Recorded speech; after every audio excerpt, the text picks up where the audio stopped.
Hi, welcome to Skip's Corner, where I cover Nashville's baseball history and events and introduce you to players, coaches, and other fans.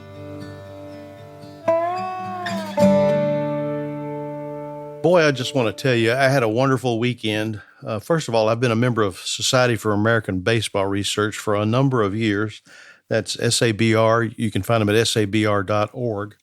It is a wonderful organization. I have found and made more friends, not only through research, but just for the love of baseball.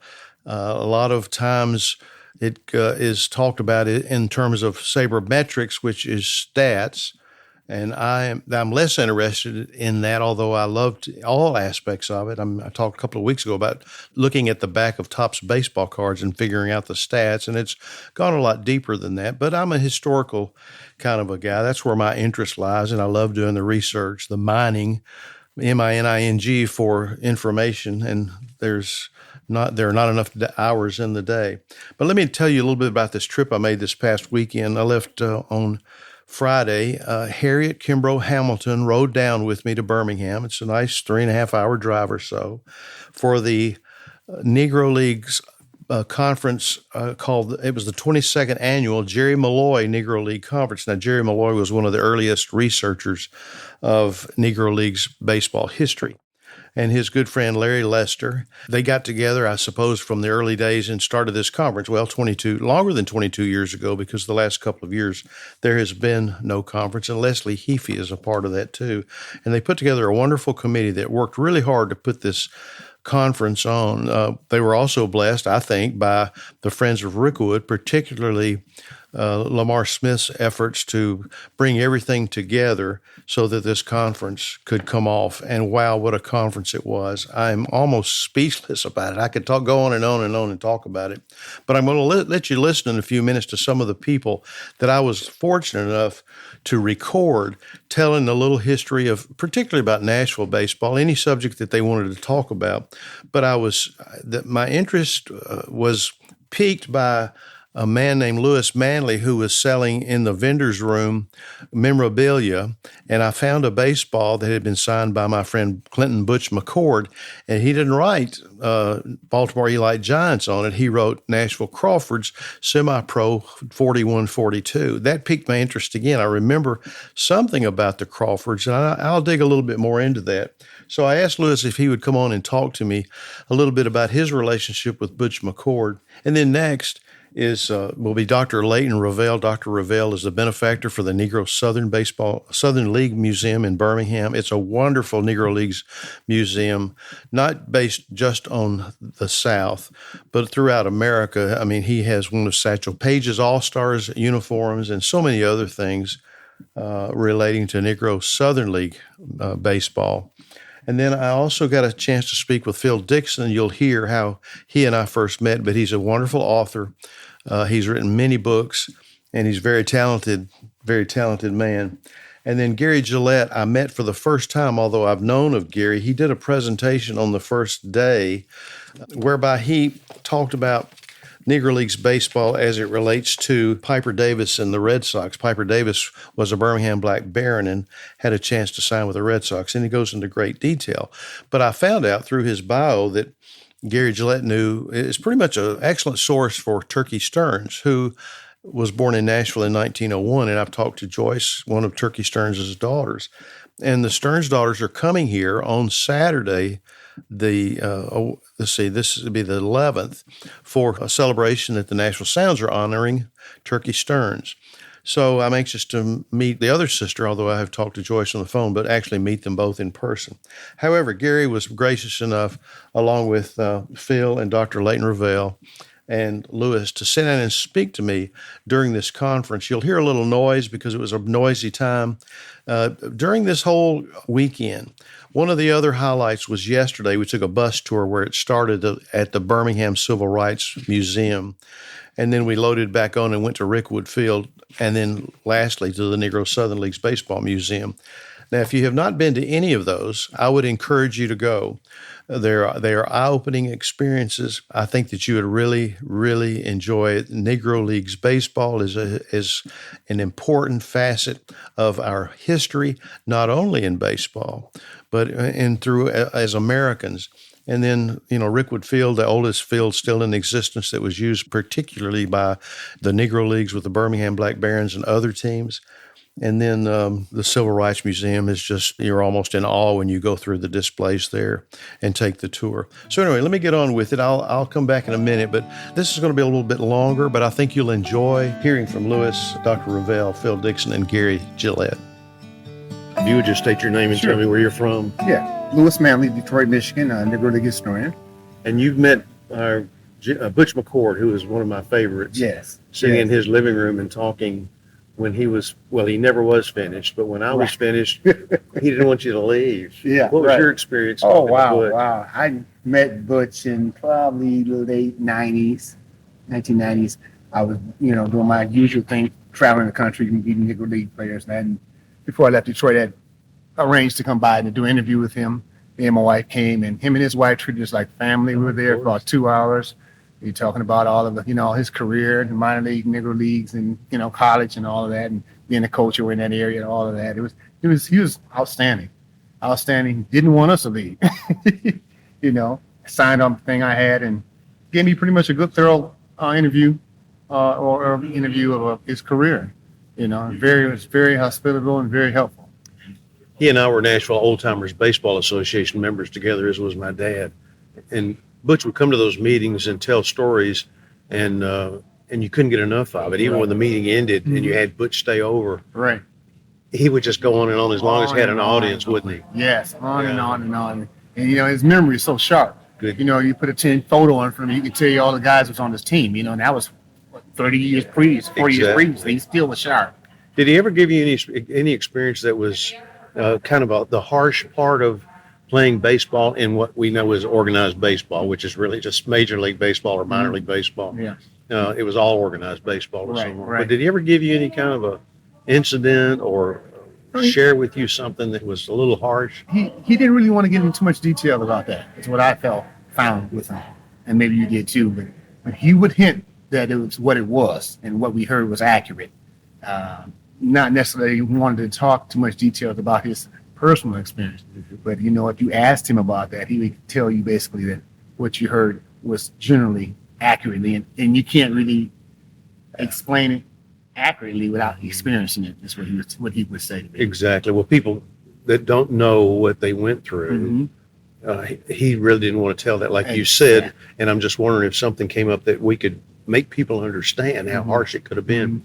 But he did always say that Jackie Robinson broke the barrier for not just color, for African Americans or black-skinned people, but for everybody. Yeah, he did. He was very vocal about that. He did say that, everybody wanted to say it was about for the blacks only, but it wasn't. It was for all people. Not only the effect that he had on baseball, but what he had on the effect that he had on America. Exactly. Society, standing up and showing that anyone can do it. It didn't matter if you're Mexican, black, or even white. Exactly. There's prejudice in all colors and all creeds, and that he was more important than just playing the game. He was a breaker and a barrier breaker and a game changer for America. And Butch played his part in that too, didn't he? I asked him once, "Why aren't you angry?" Did you ever ask him a question like that? Well, I never asked him because I when he told me he didn't really want to get into too much details of the negative and past, the racism and all that he experienced, I basically did veer to the left on that and just pretty much stayed with asking him questions about baseball in general. Yeah. Well, he told me that he used to be, but he'd gotten over it. Not gotten over it because Miss Christine told me that sometimes he would wake up in the middle of the night and in fits and sweating and throw his sheets around. But she also told me, and I think it says a lot, when they went to a reunion, I think in Virginia, that the players' wives all got together and they said, "I don't remember you." And she said, "Because I couldn't sit with you." Right. And that says a lot too, because it wasn't just him that was affected by families. Families, and we heard a lot of that from Rachel Robinson. She not over the 40, 50 years that she's been talking about it. That the family aspect is a whole nother world that we don't hear about very seldom. And the families were more affected. So we had a three tier. The players had to deal with the player on the field. They had to deal with home, and then they had to deal with society. So it never died. There was always some 24 hours a day. They had stress level you can't even imagine what they had to deal with, because it was never a downtime. you always had to deal with something, Exactly. you know? Whether Butch was one of my favorite people. And I'm grateful that you would share that with me. So thank you. yes, And I'd like to get a business card from you if you have Definitely. Oh, one. yeah. I'll give you one of mine. Yeah, I definitely. bought the Butch McCord yeah, Nashville Crawfords, which I had never seen before. Yeah, and yeah. I've run across the Nashville Crawfords, but he's opened up a whole new thing for me. Definitely. Yeah, I had him sign 12 balls, I think. And what I would do, because everybody saw, you know, the regular team, Yeah. the main team, so I told him to sign some balls for some of the other teams that you play. Brilliant. I said, Brilliant. I'm always into the unpopular or unknown, you know. Everybody knows the common team, you know, but what about your minor league team or another Negro League team you only play a half a minute on, you know, or something like that. But we'll never get the stories complete. Exactly. But we can at least put some pieces together. With puzzle pieces, I call them. I like trying to fit puzzle pieces together. So, Louis, thank you. No problem. I'm grateful that you would do that. No problem. Good to meet you. No problem. Layton Revel from Dallas, Texas, founder of the Center for Negro League Baseball Research and the Negro Southern League Museum. Now, Layton, how important is the history of Negro Leagues baseball? Well, you have when you go back before Jackie Robinson, any baseball in the African American community was played by African American ball players, and you know, not only was it an important form of entertainment, but it was a big business. It kind of depending on how you view bookmaking and gambling, which was number one. You had life insurance, hair care products, and then baseball. So baseball was an important part of the entertainment component of a town, and it was a very important part of the business side of things. And we often think of the Negro Leagues from 1920 to 1948, but black baseball was being played in the 19th century. Oh, yeah. And then along came someone that's famous in Nashville. His name is Tom Wilson. And I call him the father of Negro Leagues baseball. I've also said I'm not sure if Tom Wilson had not moved to Nashville that there would not have been Negro League baseball. I'm not sure that's true. But how important was Tom Wilson? Tom Wilson was what I would consider a pioneer of the Negro Leagues. He had teams there in the Nashville area. He had the Baltimore Elite Giants, Nashville Elite Giants, of course, and he was essential in the Negro Southern League of helping that be run on a day-to-day basis. And quite honestly, you're right. There would not be black baseball in Nashville without Tom Wilson. And it's really interesting for me is that someone of his stature and all that he contributed is most people know very little about him. It's been hard to find more information about him other than his Negro National League years. You know, he even built his own ballpark. Oh, yeah. But we can't find photographs of it. Really?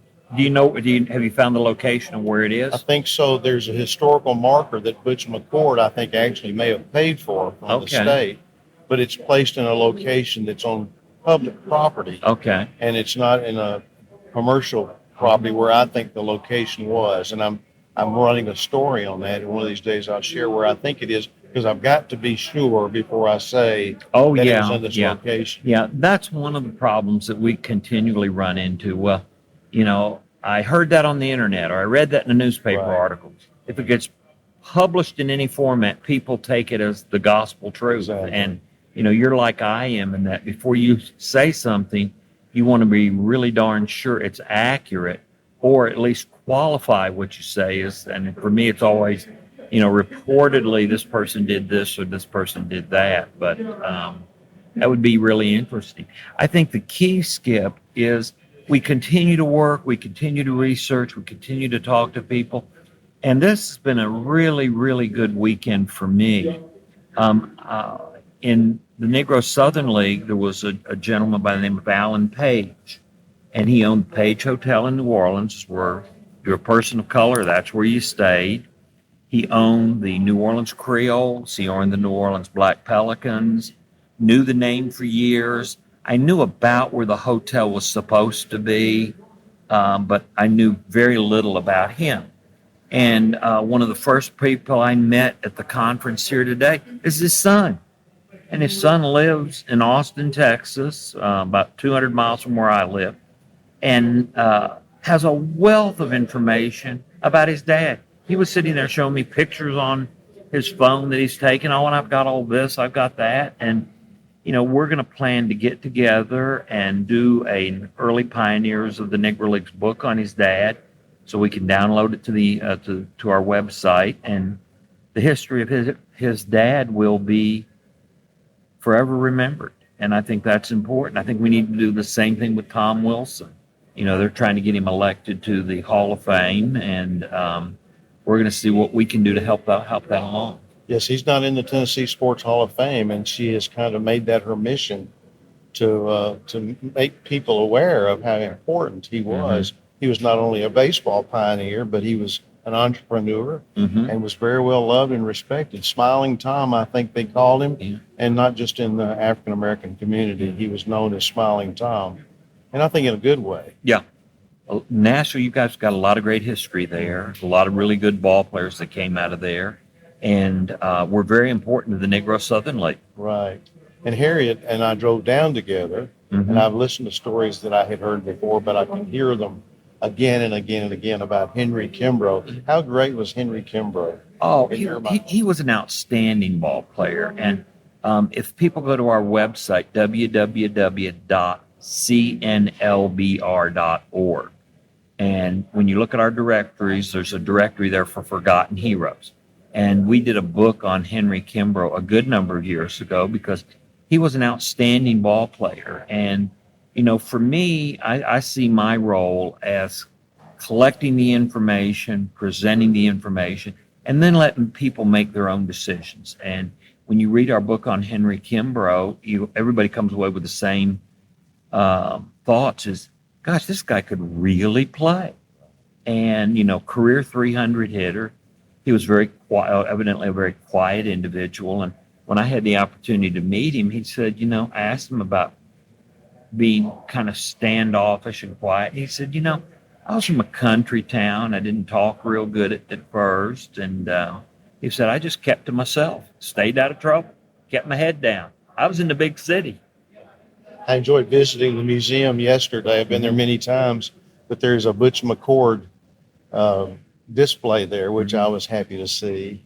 Butch McCord was a special man too, wasn't he? Butch was, and I remember talking to Butch before he passed away. He called me one night and said, Doc, I'm working with my attorney, and he said, I want to talk to you about it because he said, you know what my stuff means. You've been in my house, you and I've talked baseball, and he said, he called it his stuff.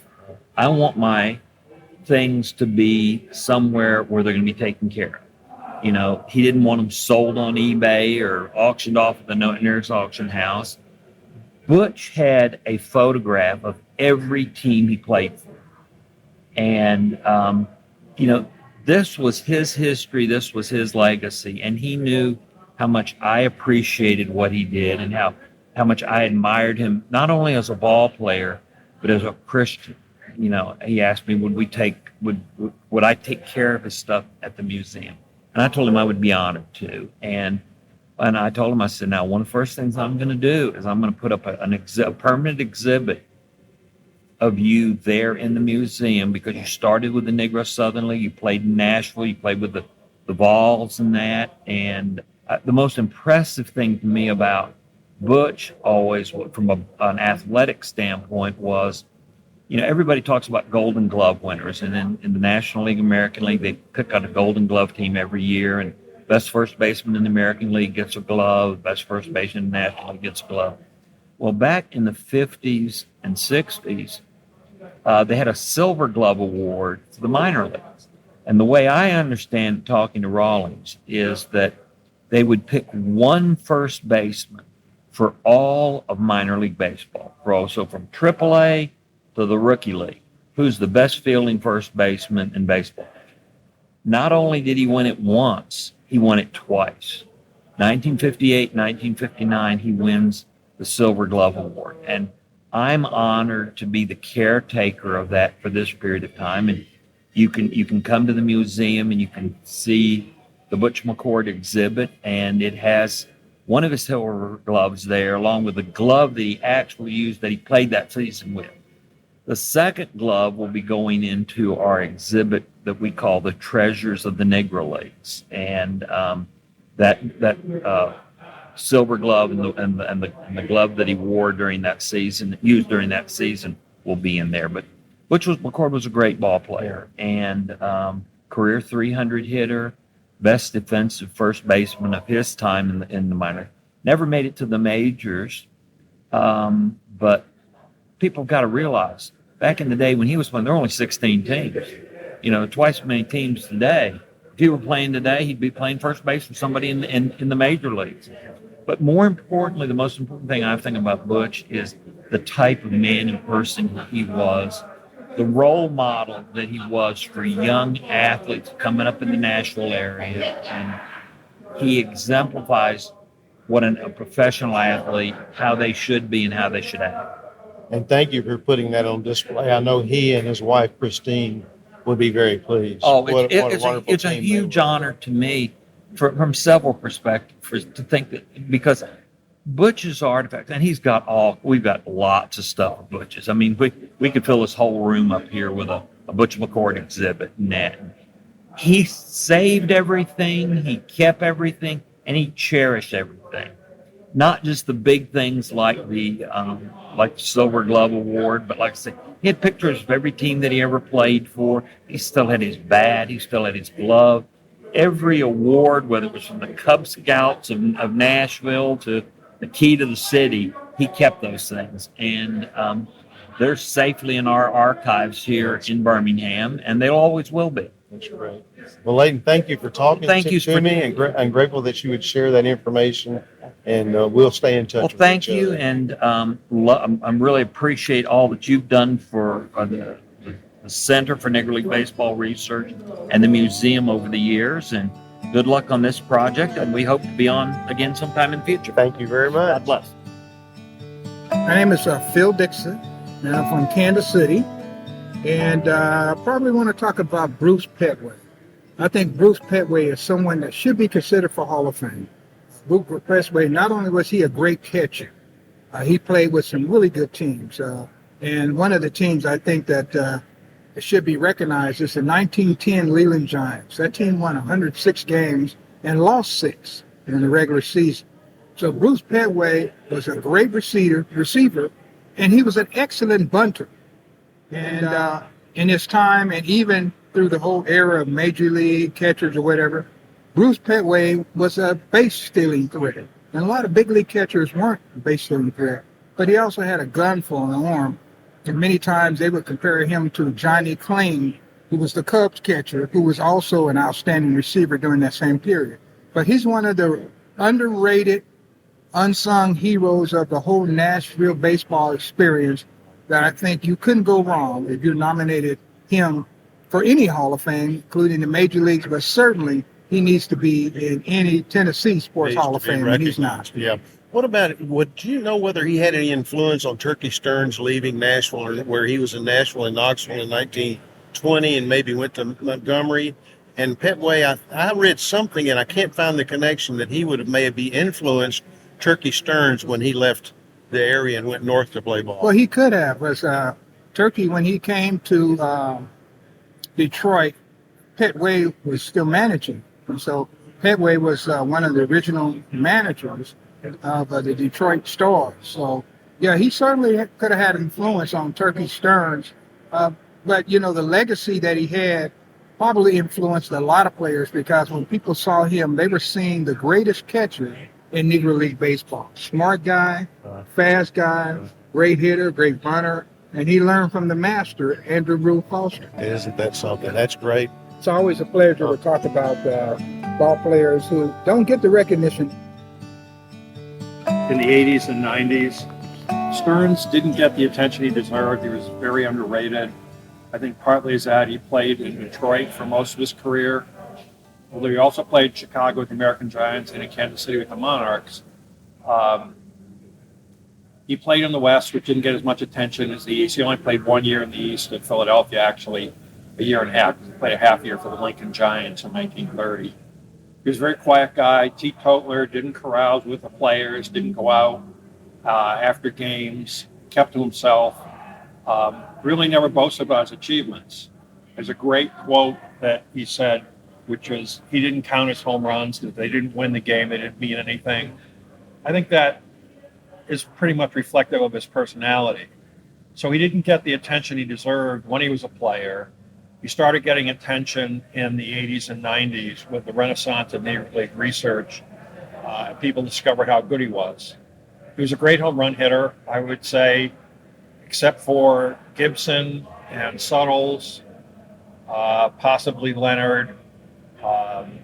He was one, and Charleston. He would have been the greatest home run hitter in the Negro Leagues. I don't think he was as great a player as Charleston or Gibson, but I think he's right behind them. If you could compare him to a player maybe that's playing today, would one of the players playing today come to mind at all? I know that's a hard thing. You know, the player I'd like to compare him to is Willie Mays, a left-handed Willie Mays. He played center field. He was a five-tool player. He was very fast. He hit home runs. He hit for a high average. Stats we have would show he had a career average of about 350. He led or tied for the league lead in home runs 7 times during his career. He stole bases. He had a good arm and apparently fabulous range. People say that he could chase down balls with the best of them. Apparently not quite as good an outfielder as Papa Bell, but Papa Bell couldn't hit, couldn't hit with power. And so I think that Stearns was a much better player than people have given him credit for. I think he's certainly in the top 20 in the Negro Leagues. Could be maybe top 10. Was he an even-tempered person? He had a little bit of a temper, like a lot of ball players, but, I've read extensively. I spent more than 10 years researching his life. I've read extensively. I've only seen two things where people wrote a negative word about it. One was some columnists were making fun of him during a on-field brawl where he went out onto the field with a bat, apparently get involved, and someone whacked him in the face, and he went back to the dugout trailing blood. But this columnist obviously didn't like Stearns. And then another comment from his manager in Philadelphia, who claimed that he was hard to manage because he was all about him. No one's ever accused Stearns of not being a team player, to my knowledge. So I think it was more like Stearns didn't fit in then. He was far away from home. I think it probably reflected on his attitude, but I don't know. No one else has ever said he wasn't a team player. I know Bruce Petway is from Nashville. Would Bruce Petway have had any influence on Turkey Stearns leaving the area and going north? Petway is given credit for bringing him north. I have a friend who wants to write a paper about Turkey Stearns if he had a relationship with the man who owned General Motors, Ruther, or Ford. Did Stearns work for that? Okay, so the auto industry thing, he worked in the Ford Rouge plant. I'm not aware that he ever worked for GM. Whoever Ruther was. Ruther was head of the UAW. That's what he was. And Stearns was a UAW member. Okay. In 2000, the UAW newsletter mentioned him when he was elected to the Hall of Fame. Stearns worked early in his career for Walter Earl Briggs Sr., who owned the Tigers. Although at that time he wasn't the controlling partner. He didn't become controlling partner till 35. He worked in parts plants. Briggs did bodies and parts. He didn't manufacture cars. I've been trying to track down which factories he worked in. It was hard to tell because Briggs had several plants around town. When Stearns retired, he retired to keep his job in the auto factories. Ford was organized by the UAW. It's, I believe, the last of the big three to be organized. And they were organized in 41, and their contract started in July of 41. Prior to that, if Stearns got along with his foreman, he would have been able to leave his job in the spring, play ball all summer, and come back to his job. It was totally up to the foreman. There were no rules. But once the UAW had a contract, there was none of that. You couldn't just take the summer off to play ball.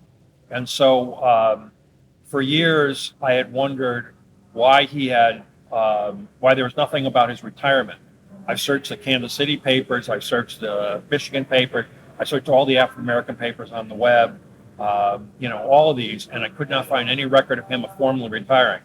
There was a piece in the Chicago Defender that he was going to play for the Palmer House All-Stars in 41. It's a top-level semi-pro team.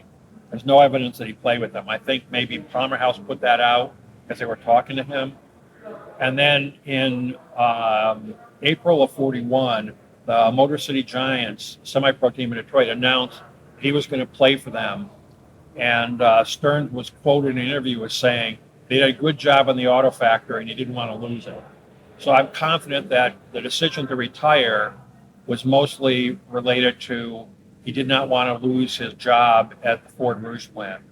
Those jobs were hard to come by and they paid really well, especially with the union coming in. You could expect both better pay and better benefits. So starting in 41, he played semi-pro ball. He played semi-pro ball in 41 and 42. He played in the Negro Major League, which is a minor league. So that wasn't really semi-pro, but it wasn't top-level professional. In 43, I have no idea what he did. I must have spent 20 hours searching. I cannot find any record of what he did in 43. In 44, he played for a semi-pro team in Detroit.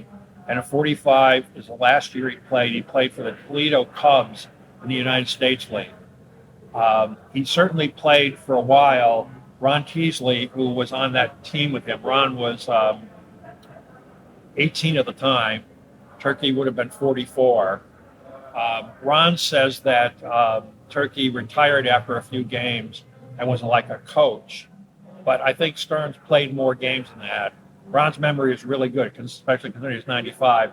But I think Turkey played for a month or two and then either went home or was coaching. It's hard to tell if the Toledo Cubs played after like July. There's some reason to believe that they folded or that they left the league and were just playing independently. So 45 was his last season playing ball.